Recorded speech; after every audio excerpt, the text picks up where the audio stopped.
Welcome to A Guide to Every Deck in EDH, and today we're looking at Tinybones Trinket Thief. So this deck is primarily built around discard effects, and the main goal of the deck is going to be to force our opponents to discard as many cards in their hand as possible to make them go hellbent. So a couple of things to note.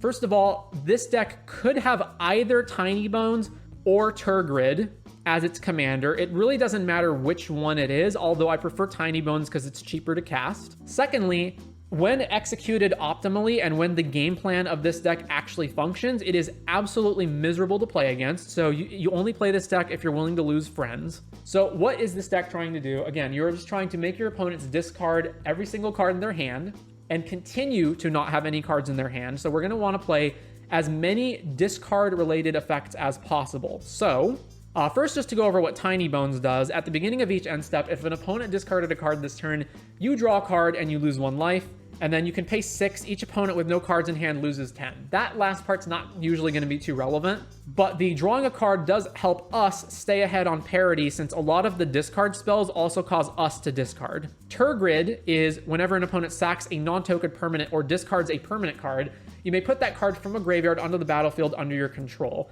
And then the lantern part is not really that relevant. It's mainly this part, since it means that any opponent sacking stuff or discarding stuff, we can get their stuff for free. So this effect is obviously a lot more powerful than just drawing a card, but the fact that it's 5 mana means that's usually too expensive to get out really fast, and a lot of the time, all of your discard effects are like on 2 and 3 mana primarily, so you usually want to use all this stuff first. So by the time Tergrid comes out, oftentimes there's nothing left to even discard anyway, which is why I prefer Tinybones to Tergrid. So let's go over the various discard effects. Arterial Flow, each opponent discards 2 cards. Bottomless Pit, during each player's upkeep, that player discards a card at random. So there's 2 different kinds of discards. There's the one-off discard effect, and then there's the continuous discard effect. The one-off discards help get our opponents rid of cards in their hand right away, and then the continuous ones mean that they can't keep any cards in their hand. So this strategy is very detrimental to any decks that are relying on either assembling combos in their hand or holding up counter spells. It also means that since our opponents can't hold up counter spells, they're less able to interact with anything that we're doing. Next, we've got Burglar Rat. ETB, each opponent discards a card. So this card is not actually that good. Just making our opponents discard 1 card is not great, but there are a lot of cards that do the same thing as Burglar Rat. So in combination with each other, once you have a critical mass of them going, you can help get rid of opponents' hands. Also, having random creatures like this 1/1 Burglar Rat that just stick around and play can be helpful for other strategies in our deck that we'll get to later. Then we've got Delirium Skeins. Each player discards 3 cards. This one's the most self-detrimental because you also have to discard the cards. So this should only be done basically in either desperation or you just like absolutely need to get cards out of our opponent's hand, or we have some way of mitigating it. Elderfang Disciple, ETB, each opponent discards. It's just another Burglar Rat. Hopeless Nightmare, each opponent discards and loses 2. It's essentially another Burglar Rat. Liliana of the Veil can keep our opponents from being able to have any cards in their hand as a continuous source of discarding, but it can also just be an edict against certain decks. Then we've got Liliana, Waker of the Dead. Each opponent discards, and each opponent who can't loses 3, but it's also a removal spell. Target creature gets -X, where X is the number of cards in your graveyard. In your graveyard, mind you, not theirs. Mindrake, target player discards 2, or you can overload it to have every player discard 2. Again, it is every player, including you. There's Mind Swords. If you control a swamp, you may sack a creature instead of paying Mind Sword's mana cost. Each player exiles 2 cards from their hand. So this is exile, not discard. It also, again, includes you, but you can play it for free by sacking creatures, which is one of the reasons that these crappy Burglar Rat creatures are good, because they just give you fodder to use.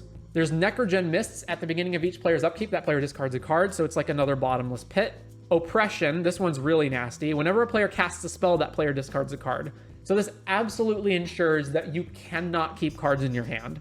Rankle's Prank, choose 1 or more. Each player discards 2, each player loses 2, each player sacks 2 creatures. So this deck doesn't actually have a good way to like keep the board clear a lot of the time, so you do need sweeper effects, and this is both a everyone discards and sack everything effect. So obviously don't play this when you already have Tinybones in play, but figure out a way around it. Smallpox, doing old Smallpox things. Siphon Mind is each other player discards, and then you draw a card for each card discarded.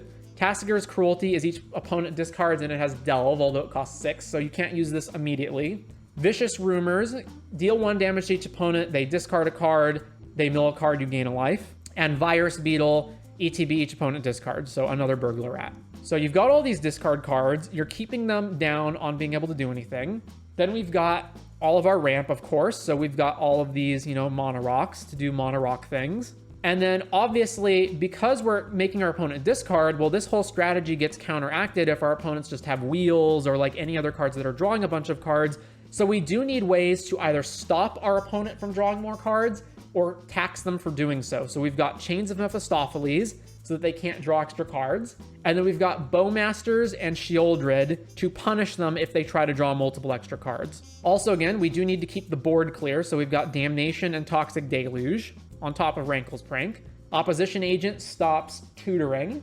Sensei's Divining Top in this deck is basically here just to be a combination with Bolas's Citadel because it's a great synergy with that card. And then in order to not have as bad of an effect when we ourselves discard cards, we have Bag of Holding and Containment Construct. So Bag of Holding is whenever you discard a card, exile that card from your graveyard, 2 mana tap, draw a card, discard a card, and 4 mana tap, sack Bag of Holding, return all the cards exiled with it to their owner's hand. And Containment Construct, whenever you discard a card, you may exile it from your graveyard. If you do, you may play that card this turn. So these are ways where if we have enough mana and we're casting self-discarding effects, we can just get the card anyway.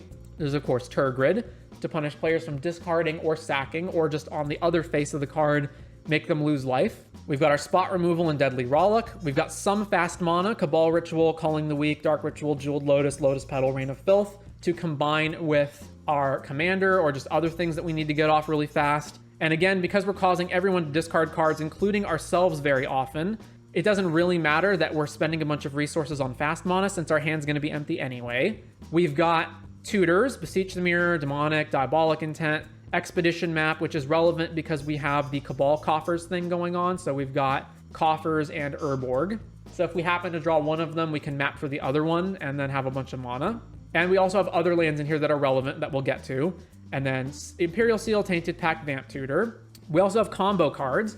So Aetherflux Reservoir is great in combination with Bolas's Citadel. And of course, it goes pseudo-infinite with Top. And we can use that to kill our opponent. We also have Dothy Voidwalker as a way to get rid of our opponent's graveyards. Obviously, if we're causing our opponent to discard cards, we don't want them to be able to get them back later with reanimation effects and whatnot.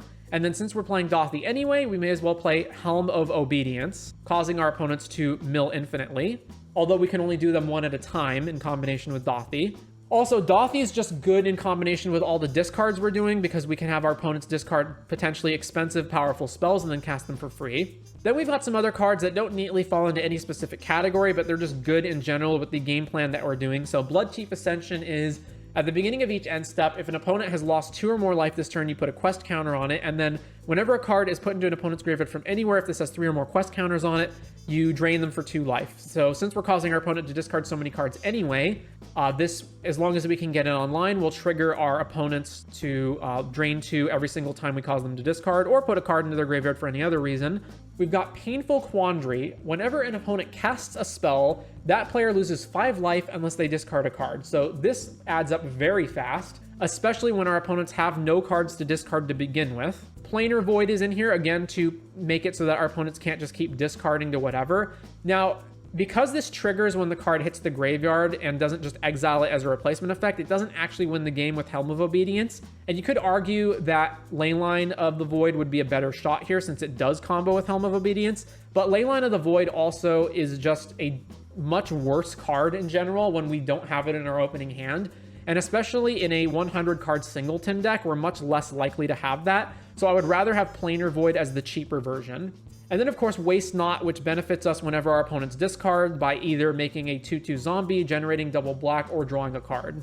Then over here, we've got our card draw spells. So we've got stuff that's pretty typical, like The Ring, Peer into the Abyss, Null Perfusion, Necropotence, Bolas's Citadel, Dark Confidant. But we've also got Asylum Visitor.